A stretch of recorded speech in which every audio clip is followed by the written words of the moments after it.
Hello and welcome to my channel. In this one I'm going to be doing a landscape in charcoal. It's going to be a cloudy countryside scene with lightning in the background. Let's have a look.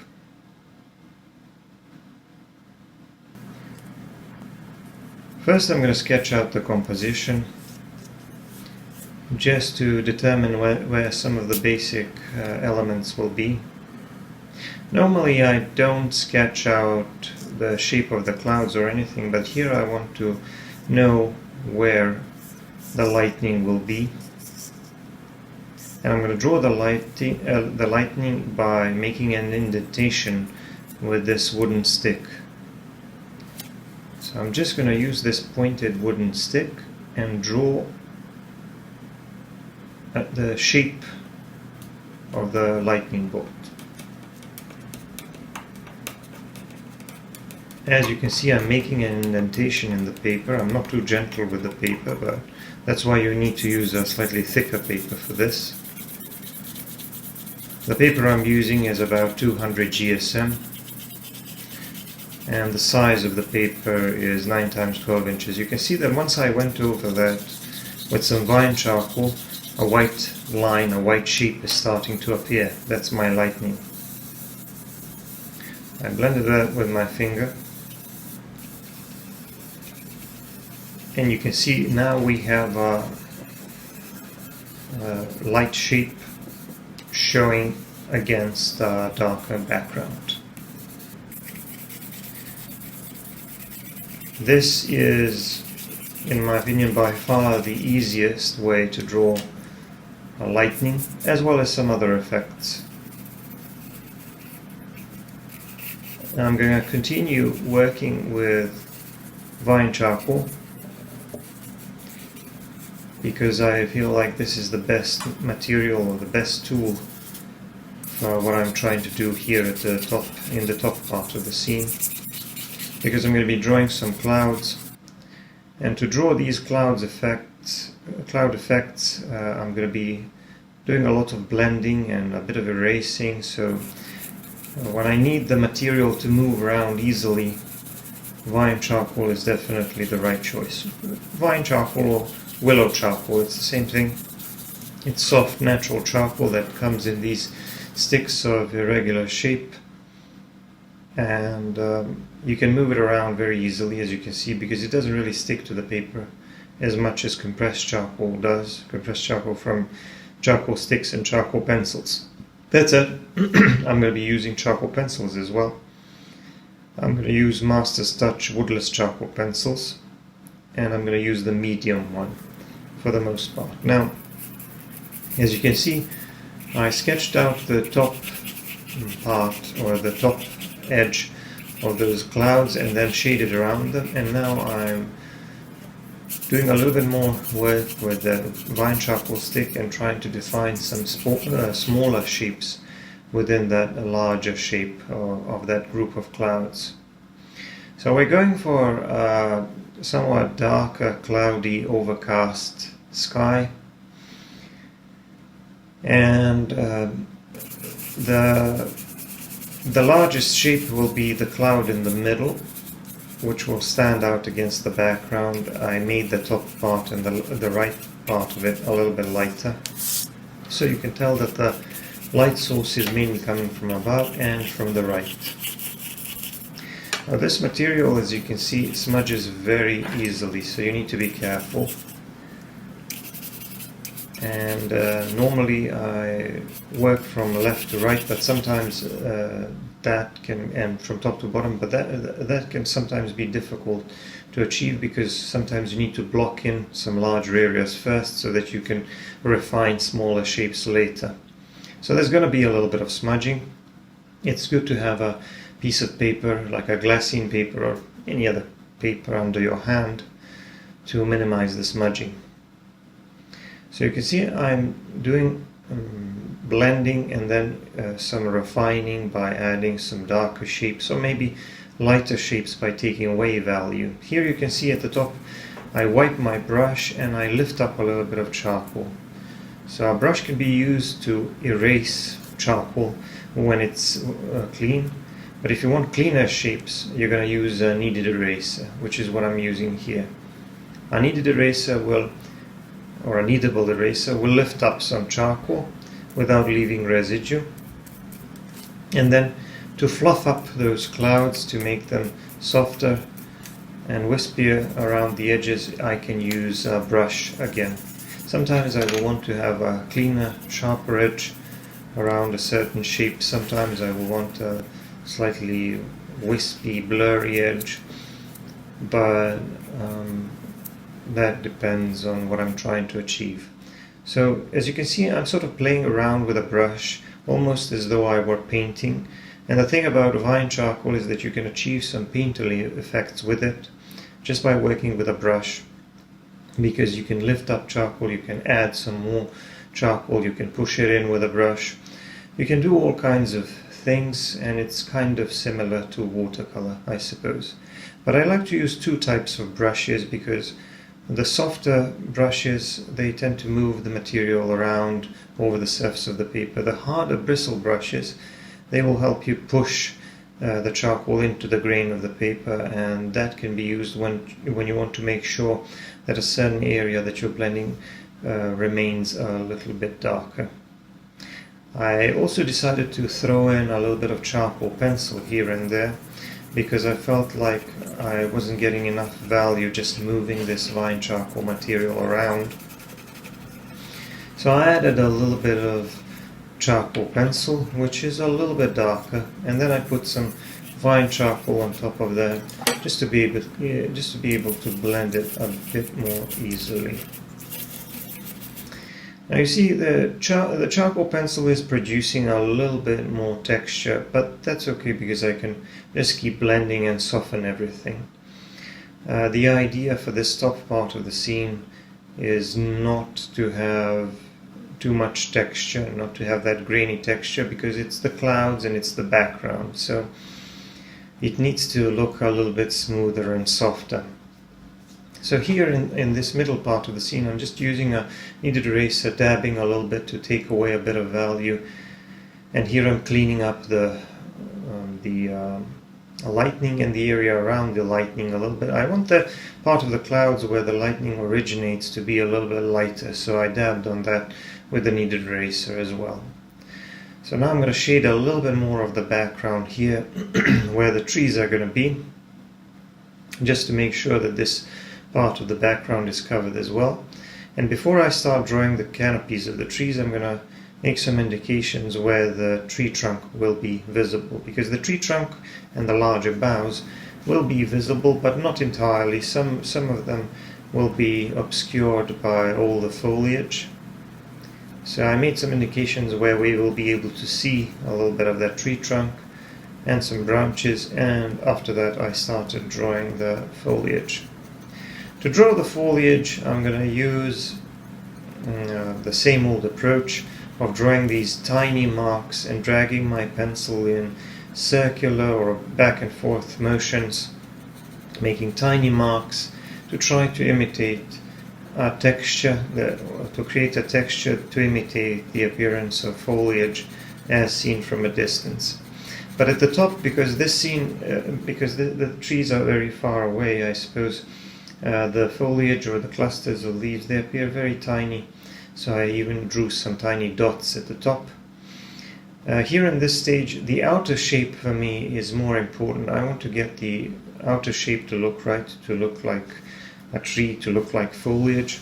And then in the middle, I can go a little bit faster and not worry so much about creating the exact texture, because I can always refine it a little bit later. But you can see here that I'm just dragging the pencil back and forth, or in a circular motion, and trying to make very small marks. And when I'm doing this, I also try to vary the amount of pressure as well as the direction of my pencil strokes a little bit, because I want some more randomness, both in terms of the shape of those marks and also in terms of the amount of value. Another way that I control the amount of value is simply by staying in one place longer than in others, and that will make certain areas a little bit darker. And what that does, it creates some suggestions of shadow areas within those canopies, because you don't want to have just like a one single large mass of foliage. You want to break it up into some smaller segments, smaller shapes, because when you look at trees, you will see that it's not like a single shape, obviously. There are smaller shapes within that larger shape, and those shapes are usually clusters of leaves, clusters of foliage that form around the larger branches and boughs.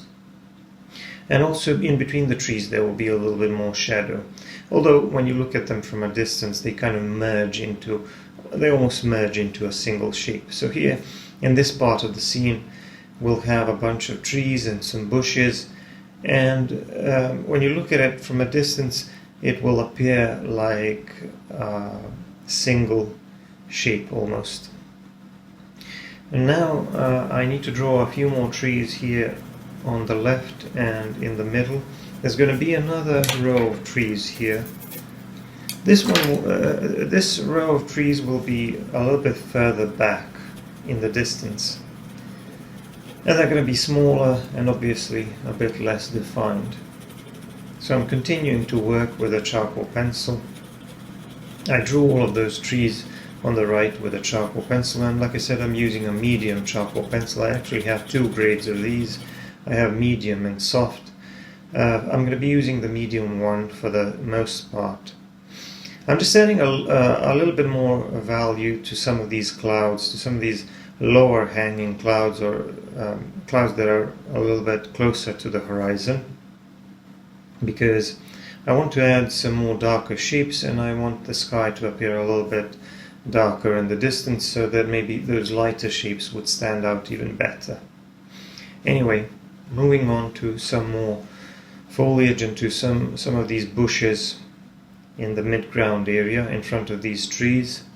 So these are like smaller shapes in front of the trees. They also, I'm going to draw them in a similar way because there's also foliage there, except that these are some smaller, shorter shapes, like maybe some bushes or smaller trees. I don't know what they are, it doesn't really matter. The reference will be in the description. Now I'm drawing the outline of the edge, or the edge of that path. It's going to be a dirt road or a countryside road, and it's going to have two lanes. Now, as for the reference, you will see that I made some changes to it. I decided to add that lightning to make the scene a little bit more interesting. Here I'm reserving the white space for some of the groups of flowers. I'm kind of making indications where those flowers will be, so maybe when I start drawing the grass I will put down a little bit less material in those areas so that it will be easier for me to erase. I don't know if it will work, but that's what I'm doing. Anyway, let me get back to talking about the composition and the changes I made to the reference. So I added that lightning, and I also kind of compressed the foreground area, the grassy area, because I knew that it would be a little bit boring to draw, and that there isn't enough interesting details in it, so I decided to shorten that area to make it a little bit smaller, so that the sky and the trees would take up a little bit more of the paper of my drawing. Anyway, I'm drawing the grass now. I started by drawing some smaller shapes to indicate the shape of the grass. I start by very tiny shapes in the distance, and then I draw some slightly larger shapes as I approach the foreground area. In the foreground, the blades of grass are going to appear taller and larger because they're obviously closer to our viewpoint. Once I blend that, as you can see, I go back in and I add some more of those darker shapes just to make the terrain look more interesting, and I can even work on top of that with a pencil eraser. Now I will do the middle part of the dirt road, and there's some grass growing in the middle of the road because there's like 2 lanes there. And I want this also to be a very irregular looking shapes with lots of these clumps of grass, small clusters of grass growing on the side of the road, because the road is not perfectly well trodden and it doesn't have clean edges or straight edges. So there's a little bit of grass growing into that path that hasn't been trodden, and that's why I want these irregular shapes on both sides. So first I drag my pencil to create a rough looking texture, and then I'm just adding some more deliberate marks that look a little bit more like grass. A slightly taller, larger grass here in the foreground, and then getting smaller and smaller as we go further away from our viewpoint. So you don't have to try to draw every single blade of grass. That's first of all impossible, and it's very tedious, obviously, but what you want to do is just shade the larger shape and then draw a few suggestions of those clumps of grass, and then you just blend. And when you blend with a brush, you soften everything, you make everything a little bit darker. But the thing is that the texture and those lines don't disappear entirely. You don't blend them entirely because brushes allow you to leave a little bit of that texture. You just soften it a little bit. So I'm adding some more of those smaller shapes a little bit further away. And now you can see that I'm creating a very nice contrast between that grassy middle part of the road and the lanes. Once I finish that, I'm going to go back to drawing the rest of the meadow area above it. I don't really know why I did it in this order, but I just felt like it, I suppose. Normally I work from left to right and from top to bottom, but I just felt like doing this middle part first. I don't know. Anyway, here I'm drawing some tiny shapes in the distance on that dirt path, just adding some of those smaller clumps of grass which are growing into the side of the road, and adding a little bit more shadow on the edge of that grass, because the grass is going to be casting a little bit of shadow down, because that part of it is facing away from the light source. So here I'm just dragging my pencil, trying to add a little bit of texture to that dirt road to make it look a little bit more rough and just a little bit darker, not nearly as dark as the grassy area, but just a little bit darker. So I played around with the pencil eraser and with a charcoal pencil, barely touching the surface of the paper, just to create some suggestions of smaller shapes, like a variation in the terrain, maybe some tracks, maybe some dips in that road, and I did a little bit of blending. So now I'm continuing to work on that meadow area on the side of the road. I'm starting to draw some grass, and like I said, the marks that I'm going to be making here closer to the foreground are going to appear a little bit larger and getting smaller as we move further into the background. I'm trying to add a little bit less charcoal in those areas which I designated as the flower areas, but I will have to do some erasing anyway, so I will get to that eventually, but right now I'm trying to imitate the texture of the grass, at least in this foreground area which is closer to our viewpoint, and because it's the foreground and there's supposed to be more texture and more detail in it. But I'm going to show you that there are ways to create an illusion of detail without actually trying to draw every single detail. Now here I'm trying to draw some flowers, and as you can see I'm drawing some lighter shapes with a pencil eraser. I'm using a Kohinoor pencil eraser. You can also use a Tombow Mono Zero eraser if you have one. But you can also use a kneaded eraser for this. I'm going to be using both. There are advantages and disadvantages to using both of them, because the kneaded eraser actually can lift up charcoal and erase very nice clean marks, but the thing is that you have to keep reshaping it and remolding it, which is kind of difficult to do all the time. The pencil eraser is a little bit more convenient, but it has its limitations as well. So I did the rest of the work on the texture and the appearance of the grass on that meadow area in front of the trees, and now I'm just blending, softening everything just to make sure that this has a sufficient amount of value, because the grassy area obviously needs to be darker than the road itself. So now we have the right amount of value, but I'm going to keep playing around with the pencil and trying to create the right looking texture on the paper that will kind of trick the eye of the viewer that they're looking at a grassy area. The way that I do that is just by dragging my charcoal pencil. You can see that I'm holding it sideways and I'm barely touching the surface of the paper, and I'm just making tiny circular motions to produce some random texture. What that does, it produces a bunch of tiny little marks that will confuse the eye of the viewer and create an illusion of detail. It's important to try to create that illusion of detail because, especially in the foreground area, it needs to appear like it's more detailed than the background area. Because if you look at any landscape, or if you look at nature in real life, the stuff that is closer to you will appear more detailed to you.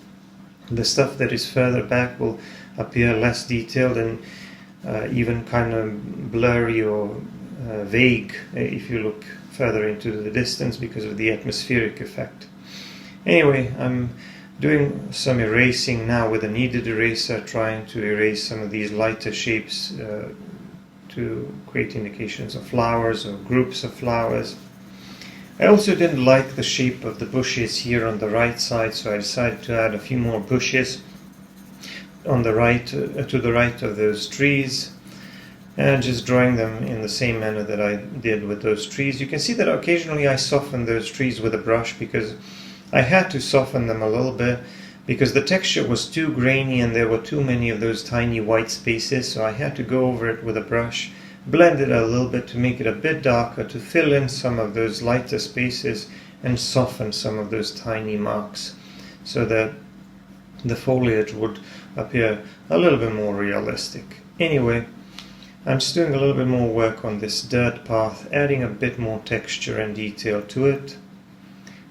And now I'm going to move on to the right side, to the left side, sorry, to the left side of the scene, or the bottom left area. Normally I wouldn't really work in this order, but that's just the way it happened this time, so it doesn't really matter because I was able to minimize this smudging. And now I'm just going to finish this grassy area on the left side of the left lane of the dirt road, and I'm going to do the same thing that I did on the right side. I'm going to draw some grass. I'm going to make the edge irregular with some clumps of grass growing into the side of the road. So I don't want a straight clean line, I want in an irregular shape, irregular looking, slightly curvy dirt road, countryside road. And first I established a little bit of texture and some base value by dragging the pencil, and now I'm blending that and just softening that a little bit, and then just adding a little bit more texture to the left lane of the path, just like I did on the right side. And I'm making both horizontal marks and vertical ones just to get some more interesting details or illusion of details. Then softening that with a brush because it has to be a little bit darker than white. I want the lightning to be the brightest detail in my scene, which is why I have to make sure that even the other details that are of lighter value need to be at least a little bit darker than that lightning portion of the scene. Here I went back in to refine the appearance of the trees. I'm using a soft charcoal pencil now. I'm just adding some darker shadow areas. I wanted to add a little bit more depth to this area, so I added the soft charcoal pencil, which is a little bit darker. Anyway, just doing a little bit of refining, and finally the drawing is done. I put my signature in the lower right corner. Just going to take away a little bit of value here, and the drawing is done. Don't forget to check out my other videos, and for longer videos and more content, check out my Patreon. Thanks for watching. Bye bye.